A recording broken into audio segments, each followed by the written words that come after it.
I'm afraid I've got some bad news. I knew it. I love when he does that. Wrestling has more than one royal family. Gentlemen, in my soul, something, something, Cody Rhodes.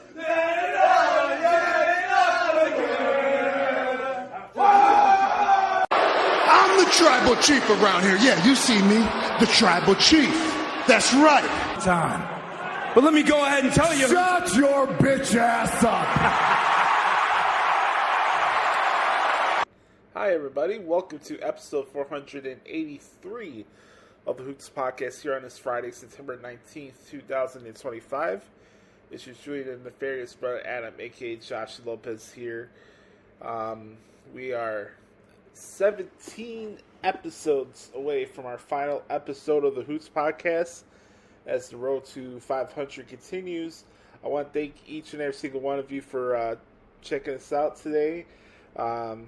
Anytime we get new listeners or anybody that's still been rocking with us since day one, we do appreciate the support. And welcome to the program, everybody. I am Joshie. You can follow me on X if you like at the Hoots Podcast. Instagram is at Josh Lopez Music. And please do us a favor. Make sure to smash that subscribe button on YouTube at the Hoots Podcast. That really help expand the reach of the show. And would love to hear from you guys. Please, if you can, comment down below with your predictions for Wrestlepalooza coming up on Saturday, and of course AEW's All Out pay-per-view in Toronto. So if you're checking this out on YouTube or on anywhere on the podcast realm, make sure to leave your predictions for the two big PLEs coming up this weekend. And appreciate the support, everybody. Like I said, man, 17, man, the countdown's going by quicker and quicker and quicker, and I feel it, man. We're getting close to the very end here, but I just want to say, on my way out, and I shared a couple of these tweets the other day on my page, just expressing the fact that I am grateful for the fact that I tried to give it my best when it came to the show, and, you know, I stayed true to who I was throughout this whole process, and my perspective didn't wane and didn't try to change things just to try to fit in and stuff like that. I'm very proud of what we've been able to accomplish with this show, and as we're on our way out, I just want to appreciate and be in the moment and just take in what this experience has been like. You know, I'll continue podcasting after 500, but it's not going to be about wrestling anymore. I just can't do it by myself anymore. The want and the need is just not there for me. You know, be open to talk about other things. Plus, I felt like in a lot of ways, like, the show would have been a way to kind of like springboard me onto like bigger platforms in a lot of ways when I look back at doing this show, but it hasn't. So unless I was on a bigger platform talking about wrestling, I just with everything that comes with it, and such the IWC and all of it, it's just where we are in society as a whole. I'm going to get to that in just a couple of seconds, but it's just like I'm just kind of burnt out. And I think this is the right time to say goodbye. Who knows? Maybe one day we'll bring it back, bring back the Hoots Podcast as it is. But when it comes to the wrestling talk, I'm just done. So once we get to episode 500, by the way, as I'm talking to you guys right now, January 8th is our final episode.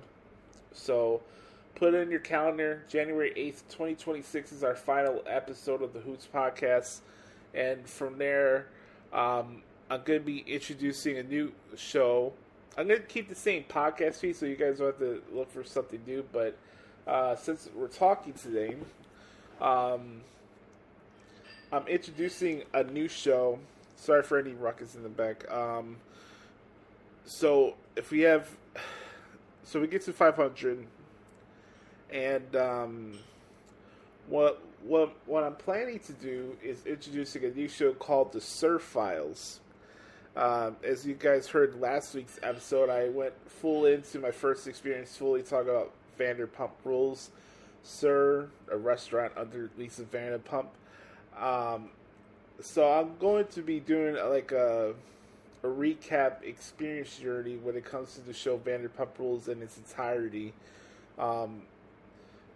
Recapping old episodes, kind of going over different moments of the show, go through the valley. I did the first part of my thoughts on Scandival. I'll do that way more in depth when it gets into the new show, but it's gonna be called The Sir Files, and I think I like the name. I think it's catchy, and it's gonna be a little different. It's gonna be fun. I'm excited to try something new once we get past episode 500, but the feed's not gonna change, so you don't have to worry about anything like that.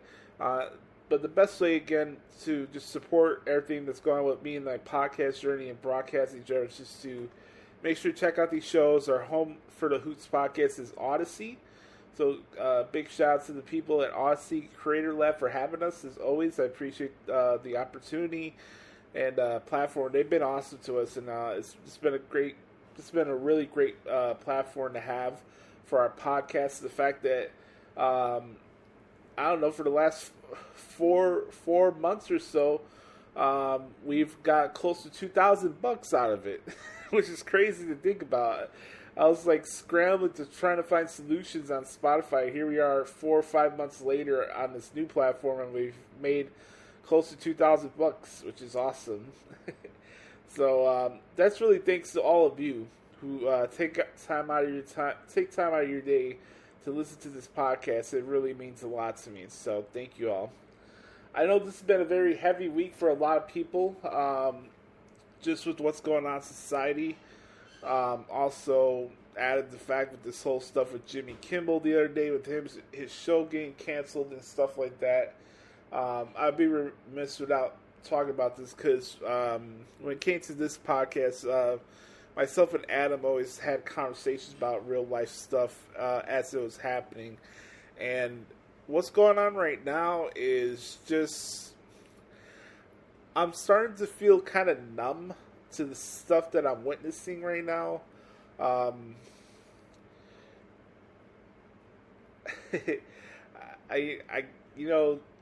These are the consequences of decisions people make, and what happened to Charlie Kirk, obviously I wouldn't wish that on anybody, even if somebody I disagree with their politics or whatever. I wouldn't want somebody to get murdered in plain daylight just for expressing your opinion. That's just not my field. And it's just not right. Somebody lost their father, somebody just lost their husband, somebody just lost their son.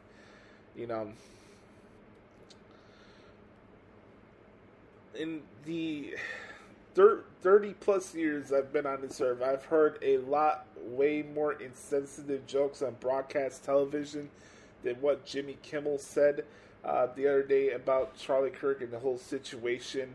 And for that to cause him to have his entire show canceled is just mind-boggling, is an understatement, because if the roles were flipped in reverse and the stuff that's said on other popular networks that fits the rhetoric on that side of the fence, they say even worse stuff, and they say that with a straight face. So I can ask myself every single day, what's going on here? What are we even doing at this point as a society? This is not just exclusive to the whole Jimmy Kimmel situation. Okay, we're gonna fire a guy for an insensitive joke and bad timing on television, but it's a I don't get it, man. I just don't.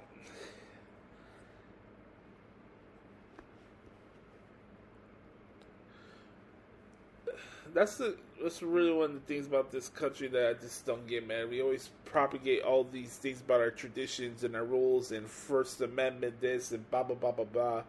But if it doesn't fit the criteria for the current leader, yeah, this is going to go down a rabbit hole I don't want to go down to, man. Like, this is stuff like this, like what happened with Jimmy Kimmel the other day is the reason why I refuse to pick to be either a Democrat or a Republican, because they're both sides of the fence are full of their own crap, to be honest with you. And I'm going to sit here and be outraged over what Jimmy Kimmel said. When compared to the stuff that I heard in my life from other late night talk show hosts over the years. What happened to Charlie Kirk shouldn't have happened. And again, I don't agree with anything that came out of his mouth over the years, but the guy did not deserve to die. You know, two things don't make a right. You didn't have to banish Jimmy Kimmel from his show.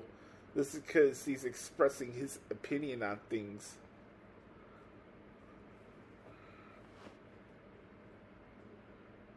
Well, and that just brings up more questions. Like, okay, we come on here, we go about our business, we try to make our money, we try to live our life, we try to go our way to provide for our family, we try to make the best of what we have in front of us. But if we can't speak up our mind, one day after another, some news hit where I had to hear about the president talking crap about the city that I was born and raised in, yet still hasn't done anything about it. You make the threats that you're going to send the freaking feds to the city, and you said that your entire first run as a president, and still no feds, no military people still have been sent to Chicago.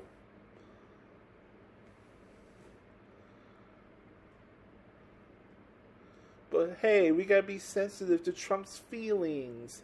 We have to have the FCC kiss his ass now.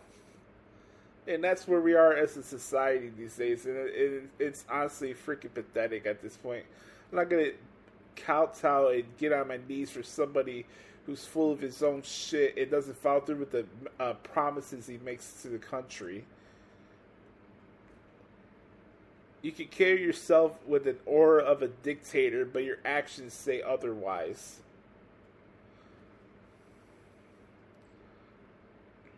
So,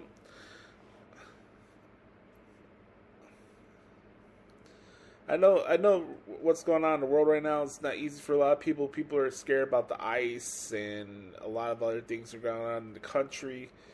But I just encourage people to just control what you can control.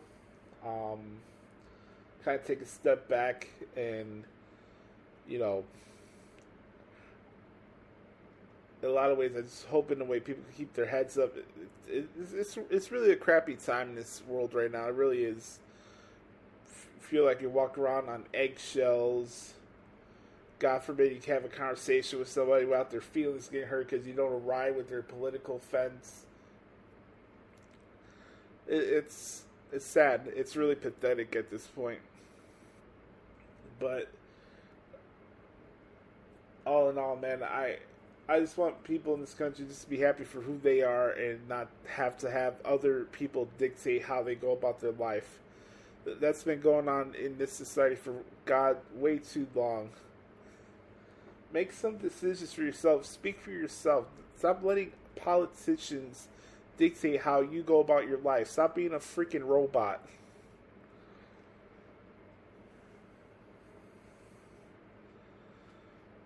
Anyways,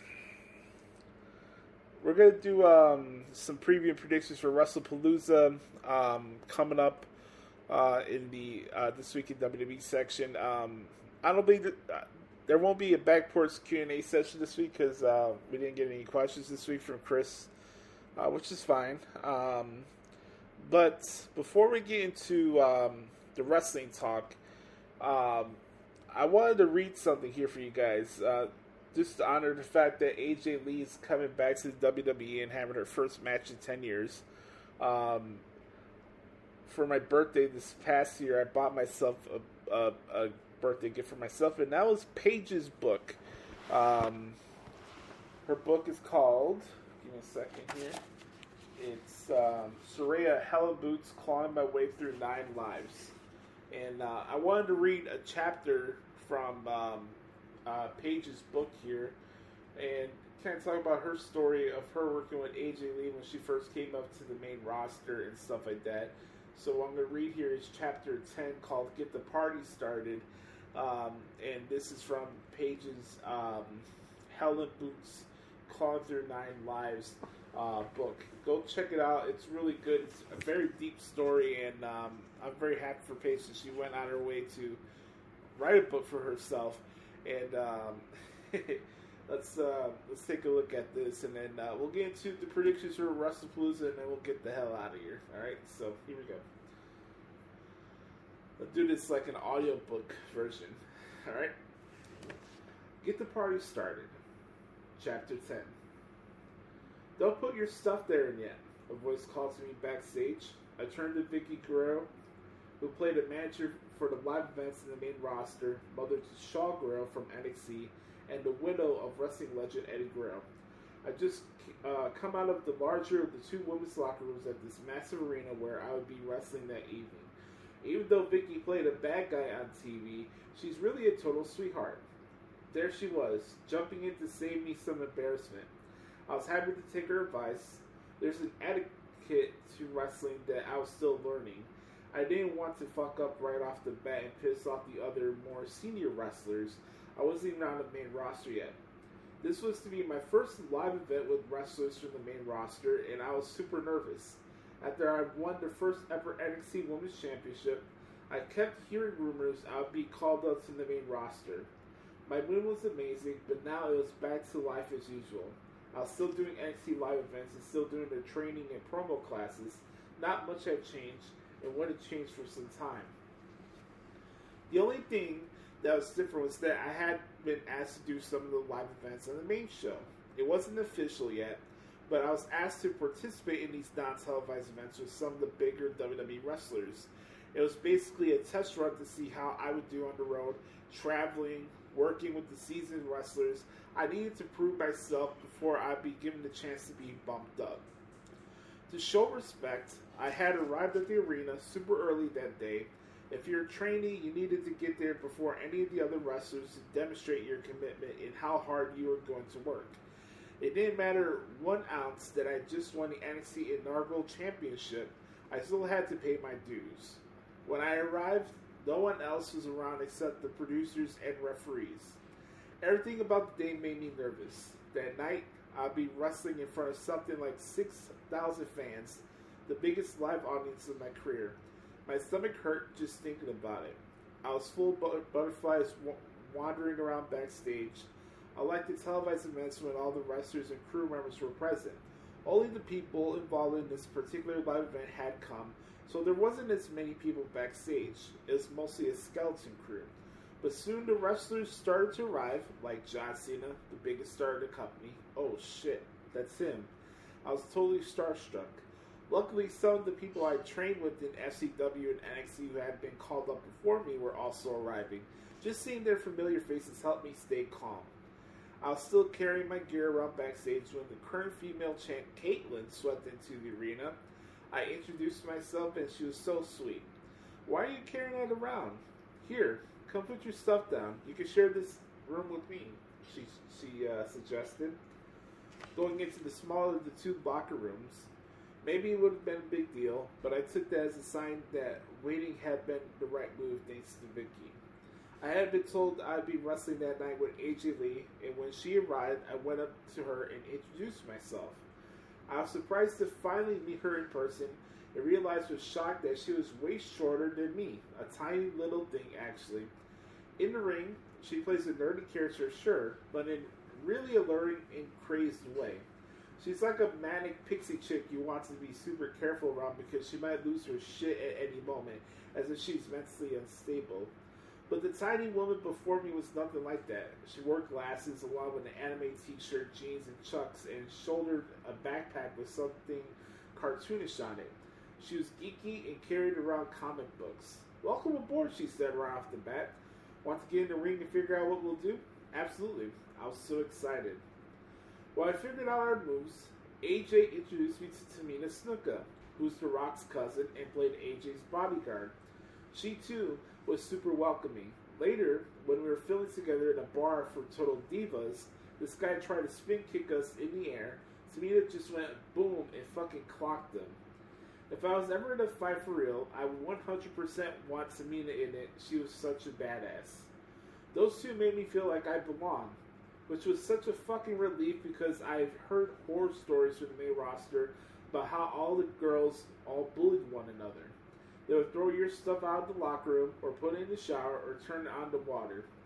I had been expecting just the most intimidating, awful experience. But the only really weird moment had already occurred when Vicky told me not to leave my shit in the locker room. Other than that, everything was good. I later hear one of the female wrestlers say that the girls' locker room was like a vagina. It cleans itself out once a month. I took that to mean that all the bad women were cleaned out and are pushed in a natural process. And I love that analogy because it was true. Sure, there was always one person who came in and tried ruffling stuff, but she never lasted very long. Unless, of course, she was making the company a lot of money. AJ instantly took a shine to me and took me under her wing. We worked on our plan together. The nice thing about wrestling at a live event rather than for TV is that you see the person you're going to wrestle that day, and then you start planning what you're going to do in your match. With these live events, everything was a lot easier because you're not in front of a camera. You can be a bit goofier and talk to the crowd more rather than focus all your energy and not messing up your moves on TV. When it came time to wrestle, we moved together seamlessly until I fucked up. She got me in a chokehold on the mat, and I accidentally headbutted her. She looked at me like I had rung her bell a little bit. "I'm so sorry," I tried to tell her as we continued to grapple with each other. I was nervous and totally not on my game. That little blip aside, we got along so well from the outset. Maybe because we were both outsiders. She's a geek and I'm a goth freak. For whatever reason, we meshed well, in the ring and the outside. And later, after I finally made my way to the main roster, we traveled together every single week. It was funny because we would trade mortal enemies in the ring, and then we would leave the arena together, and she'd hide in the footwell of the passenger seat while I drove so the fans wouldn't see us together. We had to keep the kayfabe going. In reality, we were good buddies. Once, trying to get to our hotel late at night, we nearly got run off by the road by a drunk driver. It was crazy the kind of things we encountered together. When you're on the main roster, though the organization books your flights for you, it's up to you to book your hotel and to get to the places you'll wrestle once you land. So you have to rent a car. But that was difficult for me because I wasn't yet 25.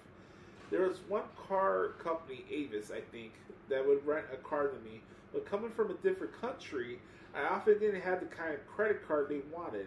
AJ helped me figure all that stuff out, and we drove thousands of miles together, getting to the venues. I was initially daunted on those outings because I hadn't traveled around America much or been to all these different states. But she helped me figure my way around. In no time, I came to love the travel because it made me feel so fiercely independent. But at this time, before I was called up to the main roster, I occasionally wrestled with AJ or others from the WWE while I continued to doing all my NXT work. I kept hearing rumors that my name might be coming soon, that I would get my call any day. Still, almost a year passed. It's been called by all kinds of fancy names, the grandest stage of them all, the showcase of the immortals, the Super Bowl of sports entertainment. As usual, anyone connected to wrestling was in New Orleans that April 2014 for WrestleMania. The annual event, in addition to showcasing headline wrestlers via pay-per-view or in person before an audience of more than 75,000, was also where soon-to-be famous wrestlers made their breakthroughs. Plus, at other WrestleManias, celebrities often made special appearances, some even participating in the match, folks like Muhammad Ali, Mr. T, Mike Tyson, Bad Bunny, and Shaquille O'Neal. Of course, all of us trainees from NXT were brought to New Orleans for the event. I wouldn't even get to stay after many of the others headed home to see the filming of Monday Night Raw that would follow, broadcast from the same arena. As WrestleMania unfolded, I wandered around backstage, gawking outright at the many famous wrestlers parading about, athletes I had looked up to for years. I had absolutely no shame about how much I loved and admired them. These people were my fucking heroes. At one point, Dwayne Johnson approached me. I tried to act cool when he asked if his daughter could take a picture with me. His daughter, Simone, was one of my fans. She'd been following me on Instagram, and I was thrilled to be asked to take a selfie with her. Sure. Compared to so many of the wrestlers there, I was small potatoes, but that moment made me feel a part of the bigger wrestling world. For the catering area backstage, I watched matches on huge monitors. Brock Lesnar defeated The Undertaker to end his undefeated streak. I saw John Cena face off with Bray Wyatt. Even my buddies AJ Lee and Tamina Snuka were part of the action, and AJ triumphed over and over again to keep her title as the Divas Champion. It was so exciting, and I was caught up with the crowd, inspired by the amazing wrestling going on all around me. Everyone was rushing around backstage. It was a very chaotic atmosphere, but fun to be part of. The energy was fresh and exciting, and then my phone buzzed. It was a text from a number I didn't know. Hey Saraya, it's DJ. I would love to speak to you at some point today if you have time. I'm available. I'll have someone come grab you. I didn't know who the fuck this was and why they were texting in the middle of WrestleMania. Clearly, they had the right number because they knew my name. I turned to Dean Malenko, an old school wrestler who had been through the 80s, 90s, and early 2000s, who mentored me. Who the fuck is DJ, I asked. And why is he texting my phone? That's fucking Dwayne Johnson, you idiot. Oh my OMG, I was getting a text from The Rock. This couldn't be real, couldn't it? I looked up to this man throughout my wrestling career. I just need to stay cool, be chill. I text back, my hands trembling just a tiny bit, trying to keep it together. Oh, hey DJ. I didn't even know we had a nickname for him. Just free as a bird out there. I'm on your time. In minutes, one of his assistants was at my side, ready to escort me to see The Rock. I was led down a series of hallways, and then the assistant opened the door, standing back for me to walk in alone. The Rock was on the other side of the luxury suite, allocated just for him. A few other people were in there too, but I didn't know who they were. The minute I walked in, he asked me to step away for a moment and turned to me, giving me his undivided attention. Hi, I'm Dwayne, he said, crossing the room and extending a hand as if I didn't know who in the world he was. Sure, we met briefly earlier, but this time felt more intense and focused. I hadn't been nervous before because we just sort of passed each other when I took that photo with his daughter, but this was different. WWE wasn't going to let me go while I was at WrestleMania, were they? I didn't think so, so I still stumbled over my words saying hello, not sure what was expected of me. So, I was just in the UK filming Fast and the Furious, he said. I nodded, trying to figure out where this conversation was going, and I came across this documentary, The Wrestlers Fighting with My Family. Holy shit, he's seen the 2012 documentary about my family and my efforts to become a professional wrestler. That was wild to me. I loved it, he said. It was the most beautiful story. It reminded me of my own family. You guys are all so close. His grandmother was one of the first female pro wrestling promoters. She'd taken over Polynesian Pacific Pro Wrestling after her husband's death. A big portion of his family wrestled professionally. I just related so much, he said. That's so cool. I responded, still unsure of what I was supposed to say, but flattered. So, if you don't mind, I'm going to make a movie on it, he said. What? In my head, I thought, are you shitting me, dude? I didn't have words, and I didn't know how to respond. Was this for real? He didn't look like he was messing around with me. Before I could come up with something intelligent or gracious to say, I was crying and had snot bubbles everywhere. He handed me tissues. It was a totally crazy moment, and insane thoughts crossed my mind like, you can't make a movie in my life. I'm not even dead yet. Meanwhile, some 75 fans were just upstairs, outside the doors, down the hall, screaming their heads off on top of hundreds of wrestlers and crew members running around backstage. Despite that, I couldn't hear a thing over my heart racing. It felt as if we were in a soundproof bubble together, separate from the rest of the world, and that time had slowed to a crawl. It's just going to be a project with my production company, $7, he clarified. That was cool with me. Of course, neither of us knew at the time how big it would become. The script was loved so much that MGF would pick it up, as well as production partners Lionsgate and Film 4. Still, I couldn't have been more thrilled. After he gave me a few details, the conversation started to die, and I figured maybe it was time for me to leave. I turned to go when he stopped me. I've got something to tell you, he said, leaning in closer, and this cannot leave this room. All I could think was, what the fuck are you going to tell me next? How do you follow up on making a film about my life?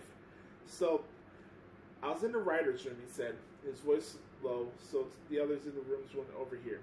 And they said, you're going to debut on Raw tomorrow. Tomorrow, I asked, Raw?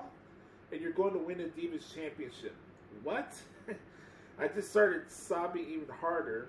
This was all too much to take in a space of 5 minutes. I was only 21 and being told I was having a movie made about my life, and I was going to be the youngest Divas champion in history. Since I was from a completely different country, that meant I'd be making history for my country as well. I felt like a child in that moment and could not stop bawling. Everything felt messed up, but in a good way. I asked again to be sure I heard right. I'm debuting tomorrow? Yep, congratulations. What the fuck just happened? I felt so extremely fortunate to have someone of Dwayne's caliber telling me this. Eventually, I got the tears under control, and I thanked him for this time as he once again reminded me to not say anything. The minute I opened the door, I found Tamina Snuka directly on the other side of it. The roar and clamor of WrestleMania hit me hard in the chest, filling my ears with a blast nearly stunning me. She looked at me a little weird. To be fair, it was weird for me to be coming out of her very famous cousin's dressing room sobbing. I'm just really a big fan of Dwayne's. I blubbered, and ran away. I found a stairway to hide out and gather myself. When I felt I could talk without bawling, I dialed my family in the UK and told them about the movie. I didn't mention the debut because he sworn to me to secrecy, but I thought it was okay to share the film news. They didn't believe me. I kept telling them I wasn't bullshitting them, but I don't think they fully got it. Do me a favor, I said before we hung up. Watch Monday Night Raw tomorrow night. Why, they asked. Just watch. That night, when I got back to the hotel, I went down to the bar with Maddox, where everyone was hanging out. In the back of my mind, I resolved to not drink too much, because what if the Rock's words actually did come true the next day? I want to be in the best shape. Still, I had my doubts. I've been told before that I'd be debuting soon, and nothing had come of it. So, I also didn't want to get my hopes up. I kept my promise to Dwayne, and I didn't breathe a word to a soul. But I still wondered if it was actually really going to happen. The next day, I got to the arena at noon, super early. Sure, The Rock had told me I'd debut and win, but no one else had confirmed it. Had he just been messing with me? I even left my gear in the car in case it was all a mistake. I wandered around backstage trying to look occupied, but all I could think about was that maybe this had all been a dream. Perhaps my old NXT life would continue and maybe I would never be called up to the main roster. Then again, they love to keep things a secret and they wouldn't have told many others. Maybe I was one of the people it was supposed to be a secret from. As the backstage area got busier, a number of the girls from the main roster ran past me into the office for the head of talent relations, Mark Carrano, looking really pissed. The day before, no one had been able to take out the female champ AJ Lee. During WrestleMania, there had been a battle royal to unseat her. The previous day, every one of the WWE female main roster wrestlers had entered the ring one by one until all were present. The match then unfolded and continued until only one wrestler remained, AJ Lee.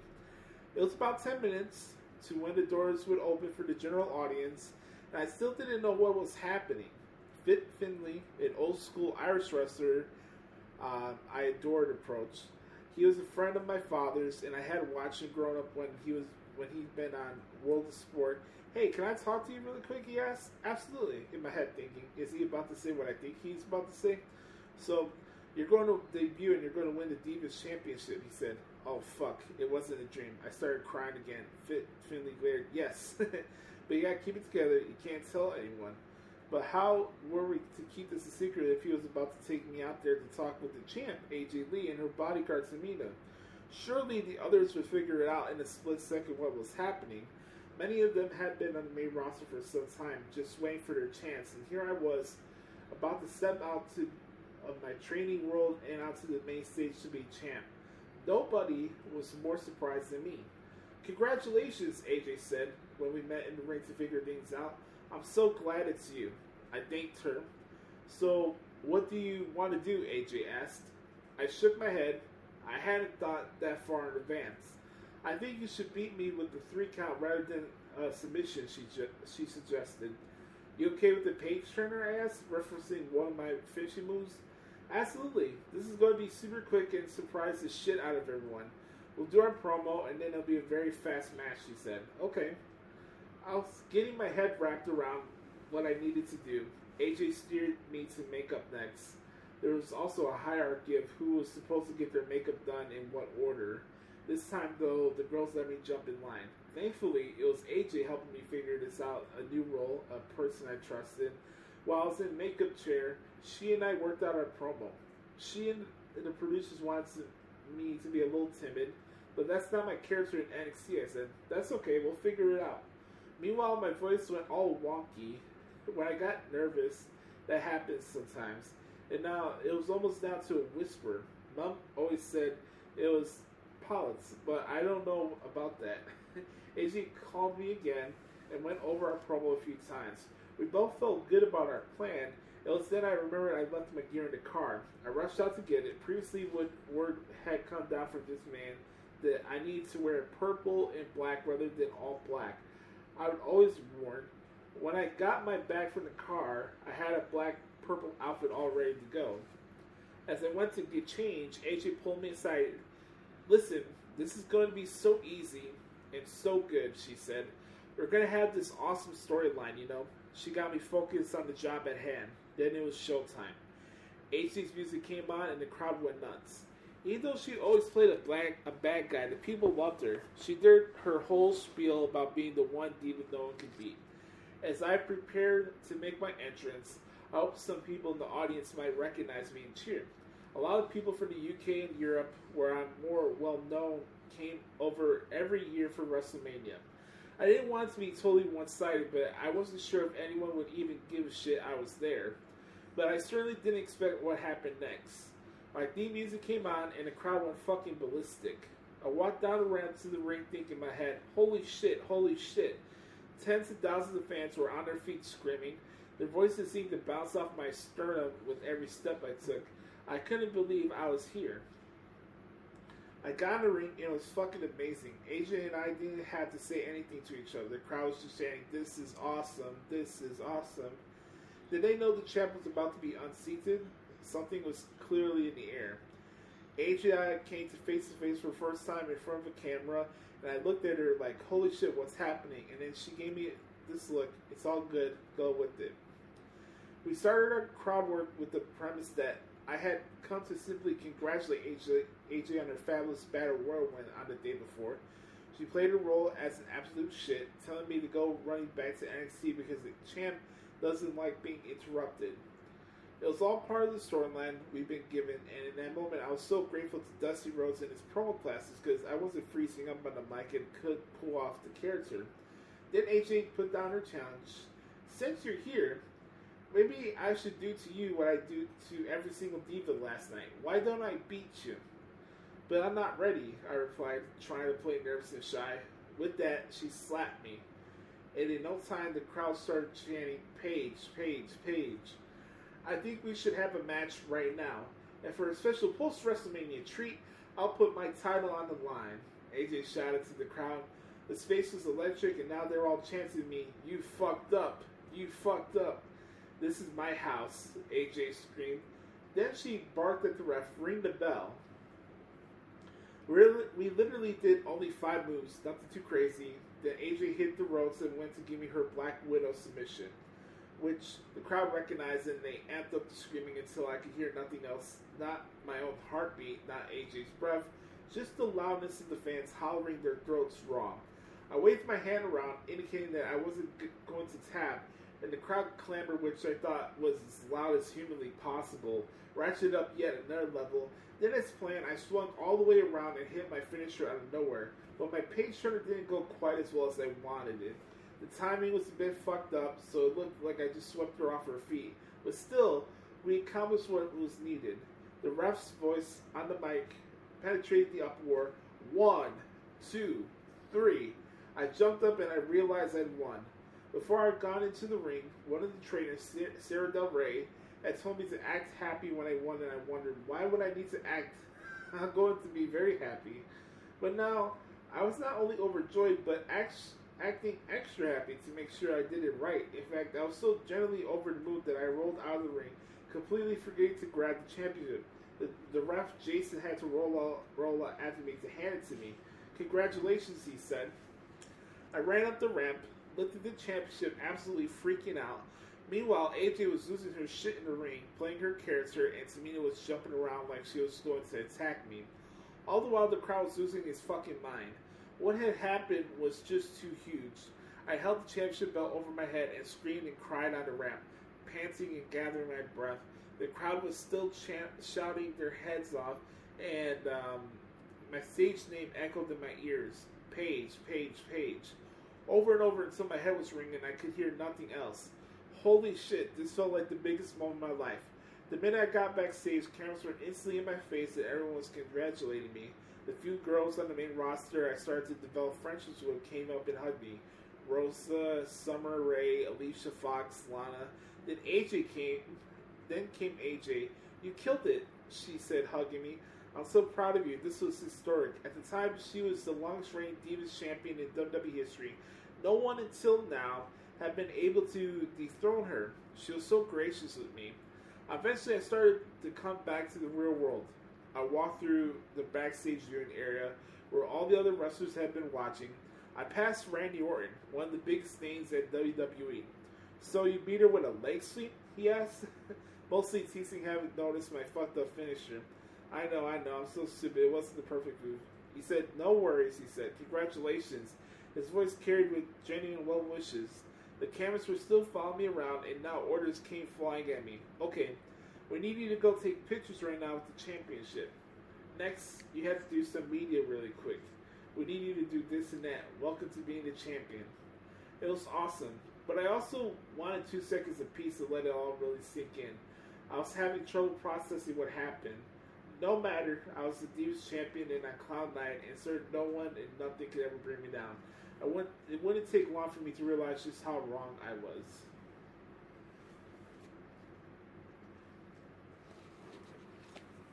There you go. That is Get the Party Started, Chapter 10 from Soraya's Hell in Boots, Clawing My Way Through 9 Lives book. I used to read chapters on this podcast from,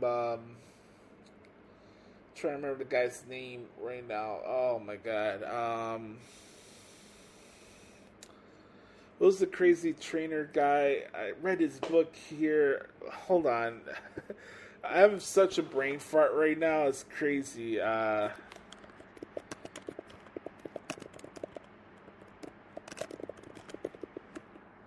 What was his name?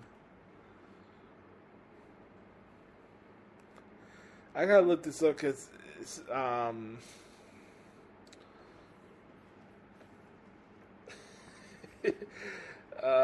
man. 1 second. David Goggins, there you go. Such a brain fart. David Goggins. You guys remember I read his book before, David Goggins' book. I think sometime like, I don't know, like about a year or so. I did that for about 3 or 4 weeks. I read his entire book for you guys. No, this was cool. I was glad I was able to do this because I wanted to share the story with Paige and her getting her chance to win her championship at WrestleMania, which kind of inspired that Fighting With My Family movie. Talk a little bit about AJ, especially with the big return that she's making to the ring on Saturday at Wrestlepalooza. And speaking of Wrestlepalooza, when we come back, we'll make our preview and predictions for Wrestlepalooza coming up next, right here on episode 483 of the Hoots Podcast. We'll be right back. Yeet. Welcome back to the Hoots Podcast, folks. Let's talk about what happened this week in WWE. We're going to do two things. I'm going to play a piece of audio here from The Miz, and then I'll make my predictions for Wrestlepalooza. And we actually are going to do the Back Porch Q&A session. A little extended episode for you guys this week of the Podcast of Hoots. All right, so this piece of audio here I want to play is from The Miz. He was recently a guest on Bussin with the Boys with Will Compton and Taylor Lewan. And Miz here talks about his working relationship with John Cena. People are like, what's one thing that you remember, that you always remember about John Cena? And I remember us being on a European tour, and he had flashcards, and like a child in elementary school. Yeah. And on one side was Mandarin, on the other side was the English version. So he was practicing his Mandarin on the European tour. And I was like, what are you doing? He's like, I wanted to learn Mandarin. And so WWE has this program where if you want to learn a language, they'll pay for it all. So he's like, I took him up on the offer. I thought it'd be great to learn Mandarin. And so he knows it. And so I'll never forget watching Trainwreck and him speaking Mandarin. I was like, that's improv right there. Because I know he knows Mandarin, and it's like that he's improvising right there. Doug, that is so awesome. Yeah. He seems well put together, dude. Very well put together. He does. I learned a lot from him. Yeah? Oh, my God, yeah. When you're coming up through the ranks at the WWE, is that the guy you look at and you're like, that's the kind of career I want to have? Yeah. Of course, when I was coming up, he was the top guy. He was in WWE champion, and I got to be on live events. Live events meaning non-televised shows that we have, and we have tons of those, right? Or we did, and so I got the opportunity to actually work in a ring with him. And I don't know about you guys in football, but when you work with a person that is an above and beyond different level than you are, especially for an up-and-comer. Like, I imagine rookies in NFL come in there and they think they know everything. They're all like, yeah, I can block. I can do everything, you know? Yeah. And then you're like, dude, you don't have any idea what you're doing. And then you take that guy aside and you show him, you see the light bulb go off. And you're like, oh, wow. And the guy becomes a sponge. That's what I felt like I was to John Cena. I got in the ring with him and he was like, listen. And I'm like, I'm listening to the audience. I hear them chanting, you suck. He's like, you're not listening. You're not listening to them. You're not hearing them. And so he taught me how to actually hear an audience and what to do with that audience. And that's one of the biggest things that I've learned from John Cena is how to listen to an audience, hear an audience, and know what to do with that audience. Yeah. Is there an example that you can call to that you could practically show us or tell us, like, the audience is doing something, you might have thought one thing, or maybe you weren't hearing it at all. And it's like, oh, when the audience is doing this, what if the audience is doing nothing? What if you come out and the audience is tired? They've been watching 3 hours of wrestling. They're tired. They just had a huge segment where The Rock comes out, Stone Cold Steve Austin comes out, and they're just exhausted. And now you have to come out. And you're in a match that's a cold match that no one, it's literally like you're in a feud with a guy that literally just happened today. And it's like, we're just going to have this match. We have to get the crowd up and at him. So how do you get that crowd up and at him? You have to hear him. You have to listen to him. Okay, when I first walk out into the arena, I'm listening. I'm hearing the crowd. Where are they at? Should they be higher? Should they be lower? Do I need them? Where do I need them to be? So then when I get in the ring, I start listening and just hearing who they're cheering for, what they're doing. And then, it's literally like listening and being like, okay, what does this crowd need? Does it need to pick me up? Do they need to slow it down? It's all these type of situations. What's your Rolodex of pick-me-ups? If you hear a dead crowd or something. If I hear a dead crowd, coming out. Sometimes it's like an easy one is just a babyface hits the ring and you just blow him up and just start beating the holy hell out of him. And it's like, oh, whoa. And you do big stuff. Like, you throw him on a table. Boom. You throw him into the barricade. Boom. Throw him into the stairs. Boom. Oh, my God. Oh. What is going on? And it's like, oh, this guy is beating this guy's up. I want this guy. And then they'll start cheering. They'll be like, come on, man. You got this. Yeah. So and then if the crowd's high, is it more of an anticipation build-up? I'm riding the wave. Make them want a little bit more. So say if the crowd is really into the good guy and I'm the bad guy and I think they're at the top. I'm going to shut that baby face down because I'm going to get them down.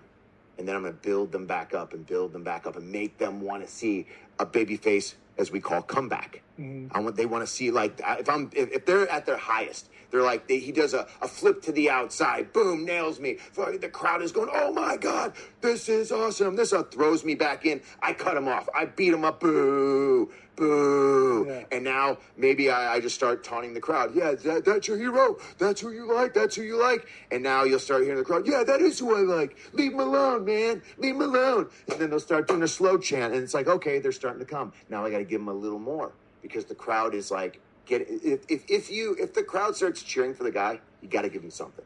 Got to give him something. So it's like, yeah, you have him block my punch. Boom, boom, boom, boom, boom. Oh, shut him down again. Until they're ready for the big triumphant comeback of a good guy babyface.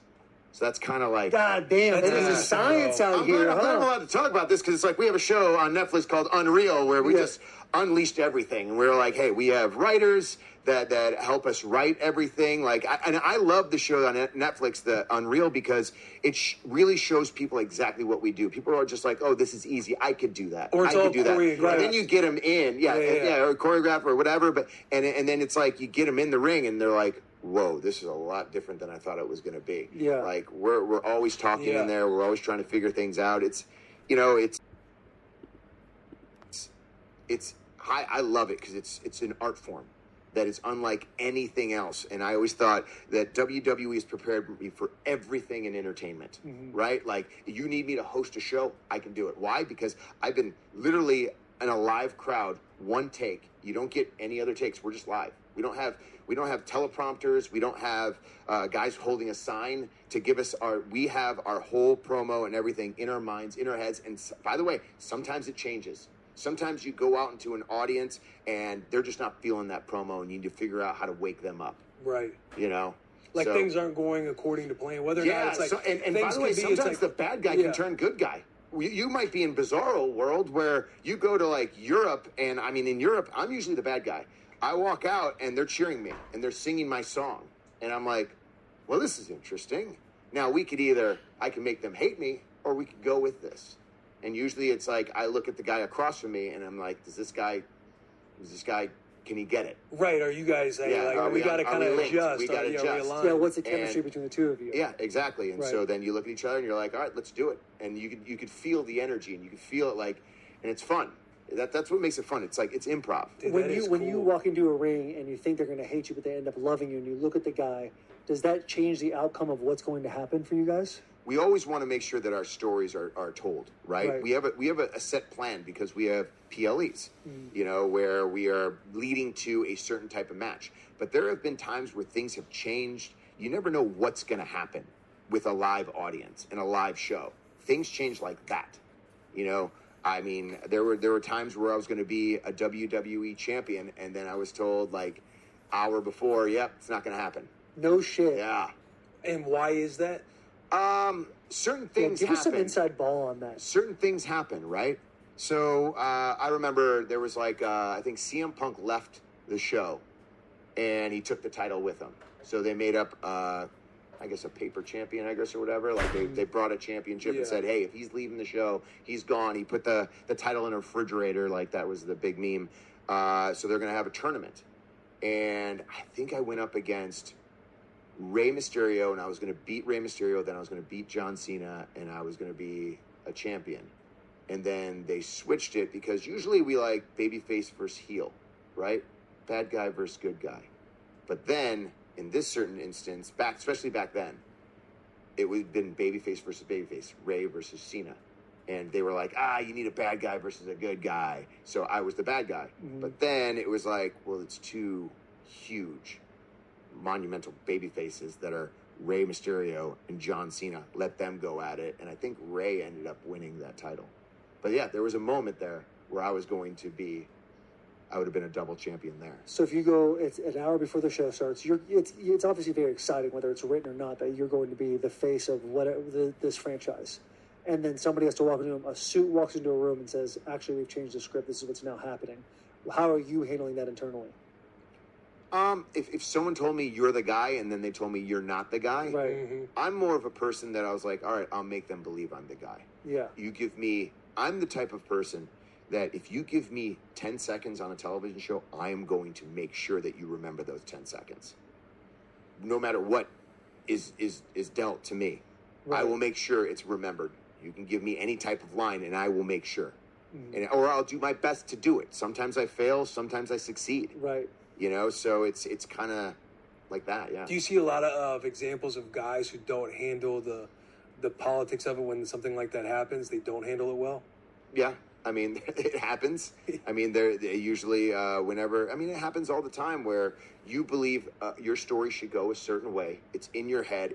But the big, the execs are looking at it and going, that's not what we want. That's not where we're going with this. Like, I'm always pitching ideas. Always. Even right now, I'm in year 20, and I'm always pitching ideas. Always trying to elevate myself and elevate the company as a whole. And sometimes I'm in their stories, and sometimes I'm not.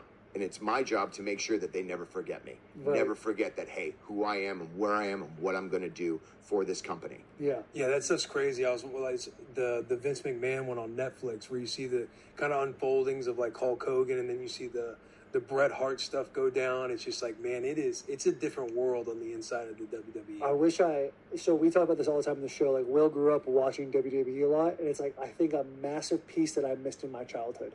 Because I never get to like invest in. I hear Will get on with guys like George Kittle, and they start just like broing out over it. I'm over here sitting on the sidelines in the dark room, being like, I wish I knew what they were. You didn't grow up in the Midwest around those adult stores. It was like you had the adult stores. You had NASCAR. You had WWE wrestling. Right.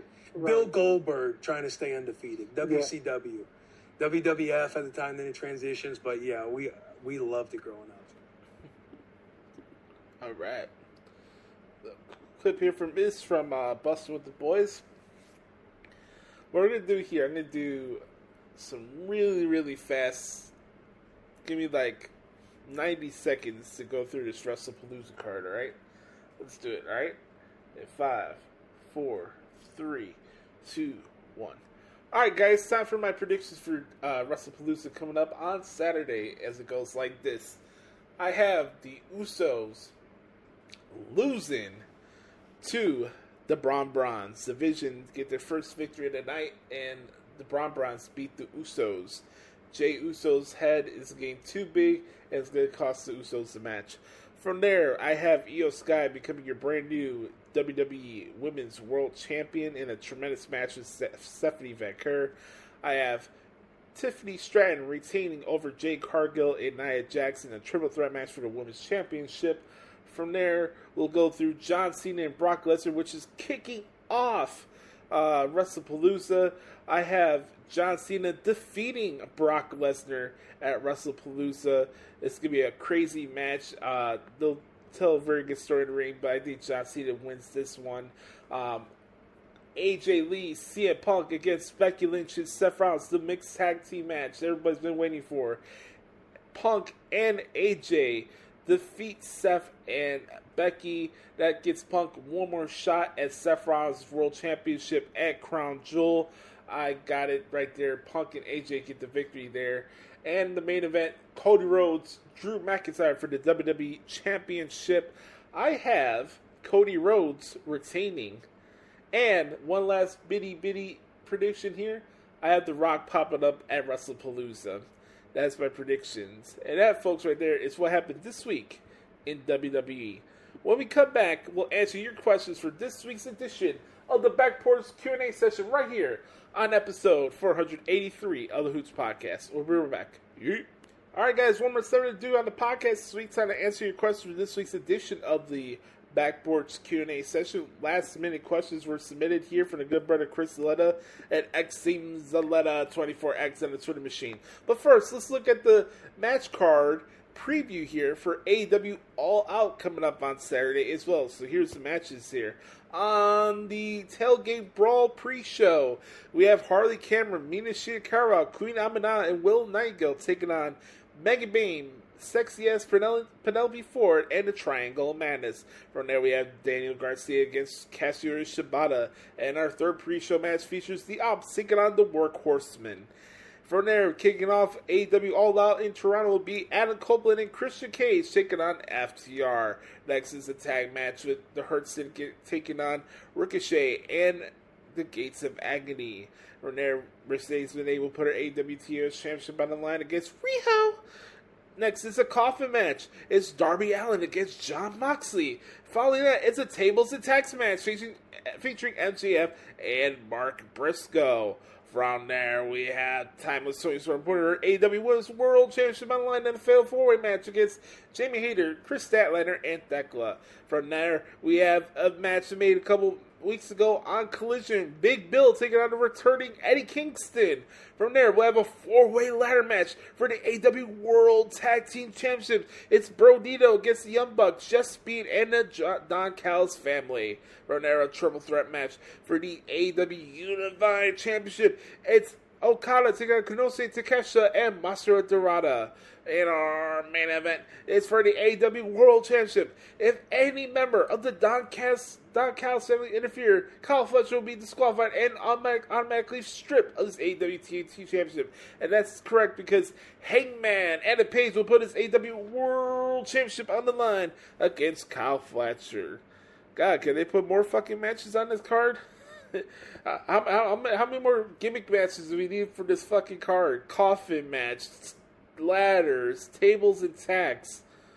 Oh, fuck me, man. Well, that is All Out coming up on Saturday. Let's get to the questions for the good brother Chris Letta. Draw up the X for the good brother Chris at X Team Letta's for X Entry Machine. He says, what a boost. He's sending a few additional questions for the list I sent last week. Which match are you looking forward to the most for Wrestlepalooza? I am going with, for a transfer point of view, I'm going to go Io and Stephanie, but also excited for John Cena and Brock. I mean, the whole card is going to be pretty good for top to bottom, to be honest with you. But for a transfer point of view, I'm looking forward to Io and Stephanie. That's the one for me. What do you enjoy the most from NXT Homecoming? Great question. Seeing Rhea Ripley on my screen. No, it was a good show for top to bottom. I really enjoyed it. It was a fantastic event. If you guys haven't seen it yet, go check out NXT Homecoming. It was a really, really good show. Molly Carroll just left ESPN suddenly. Do you think there's something behind the departure? I think so. Probably. Yeah. More than likely, it's going to be the case. Probably some issues that she has with Stephen A. There's always something. You don't have a sudden departure just out of the whim. She doesn't wake up the next day, I don't want to do this anymore. Something probably won't happen. Which package deal did you select for ESPN WWE streaming? Kind of needed a little help with that. Well, I went with the unlimited bundle with Hulu Plus, Disney, and ESPN. I needed it for work purposes, so I went with the unlimited plan. Who is the best wrestler to never win a world championship? Well, for a WWE championship, I'll say Mr. Perfect. That's for sure. Who do you think is the one to take the title off of Cody? Does he head into WrestleMania 42 as champion? I believe he does head into WrestleMania 42 as champion, and I think CM Punk beats Cody for the championship. With Becky somewhat aligned with the vision, a bit of the numbers game against them Monday, will there be a new member eventually? I guess so, but it's all about timing. Do we need to rush Ricky Sainz and Ethan Page or whoever's going to be part of the division from a male? That's the thing. Whoever joins the division is going to be the bump guy. And I want you guys to realize that. Whoever's coming in, initially, they're not going to be, framed and pushed like Braun Breaker is going to be. Braun Breaker is the guy that's going to break out from this group. So whoever is going to be whoever's going to join the division next, more or less, is going to be in the Wheeler useless position. And I'm not a fan of Wheeler Yuta, but you get my point. Whoever's joining the division next, they're not going to be this next big breakout star. They're going to be the guy to be there to take the bumps and take the pinfalls for the matches and stuff like that. So that's my answer to that question. Thoughts on Bryan Danielson joining commentary for AEW? Don't care, to be honest with you. It's what it is. Their commentary booth still sucks. Which teams impressed you the most after 2.5 weeks in the NFL? Well, Arizona's definitely up there for me, for sure. Buffalo's down 3-0 after their win last night over the Dolphins. Yeah, definitely say the Cardinals have really stood out to me the most for the first couple of weeks. Do you think there's a possibility to... Hold up. Is there a possibility that Io remains with Kyrie and Asuka and we get swerved? It's always out there. I don't see it. I think there's more of a jealousy angle, and Io would win, and then she has her feud with Asuka, and Kyrie turns on Io. That's how I see it played out. But that's a good question. Do you think eventually Julia can get to Steph's level of over/marketable on the main roster? I think so. I think it's just going to be... It's going to take some time for her to get her feet under her on the main roster. It's just a different level of play field than NXT. I like the pairing that they have with her and Kiana James, but there needs to be more done with that division, and the division as a whole is just not good. Like you just suck the air out of the crowd anytime you have her fighting Michin and BFAB every other week. Like, it's just defeating the purpose. So you have to have the right dance partners, but I think it'll take time for Julia to get to that next level, but I think she can for sure. But I don't know. We're going to put a ribbon on the bow on this week's edition of the Hoots Podcast. I want to thank Chris for the questions. Always make sure to follow me on Twitter at XTeens24X on the Twitter machine. As always, if you want to participate in the Back Porch Q&A session, all you have to do is hit me up at Twitter at the Hoots Podcast or the hootspodcast@gmail.com. Speaking of plugs, you can follow me on Instagram at Joshie Lopez Music. I'm on X at the Hoots Podcast. Make sure to smash that subscribe button and follow button on YouTube at the Hoots Podcast. Our home for the Hoots Podcast is Odyssey, so if you want to get the audio version of the podcast, go check us out on Odyssey and Spotify or anywhere else you get podcasts from. It's free of charge anywhere you get podcasts from. Make sure to check out my transcripts, as always, at the results section of WrestlingHeadlines.com. I am covering wrestling. I'm covering Wrestlepalooza on Saturday for Wrestling Headlines, so make sure to check out my coverage of the show. Pretty cool that I get to be part of the first WWE ESPN PLE coverage crew. So excited to cover the show tomorrow night, and we'll be here to recap it again next week. As the road to episode 500 continues, we go from 483 to 484. So now we have 16 episodes left of the podcast.